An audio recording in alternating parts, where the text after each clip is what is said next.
आपण बघत आहात एकेपी न्यूज मराठी. आपला आवाज आपली ताकद. सबस्क्राइब करा, शेअर करा, लाईक करा.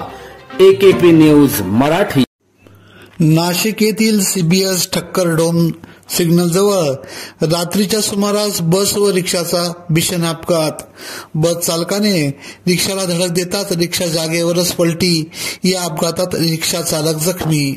रात्री 10:30 ते 11च्या सुमारास गटकरी चौकाकडून नंदुरबारकडून नाशिक सीबीएस जवळ असलेल्या बस स्टँडकडे जाणाऱ्या बस क्रमांक MH20BL 4094 असलेल्या बसने ठक्कर मार्केटकडे जाणारी रिक्षा क्रमांक MH15 JA 2843 या रिक्षाला जबर धडक दिली. यात रिक्षा जागेवरच पलटी झाली.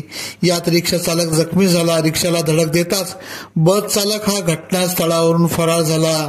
यावेळी अपघाताचा आवाज ऐकताच नागरिकांनी एकच गर्दी झाली. जखमी अवस्थेत असलेल्या रिक्षा चालकाला नागरिकांनी शासकीय रुग्णालयात उपचारासाठी दाखल केले. बस चालक हा मद्यधुंद अवस्थेत बस चालवत असल्याची प्राथमिक माहिती येथील नागरिकांनी सांगितली. ठक्कर डोम जवळील असलेल्या सिग्नलच्या वळणावर हा अपघात झाला. घटनेची माहिती मिळताच पोलीस घटनास्थळी दाखल होऊन बस ताब्यात घेतली. एकेपी न्यूज साठी ब्युरो चीफ अनवर खान पठाण, नाशिक.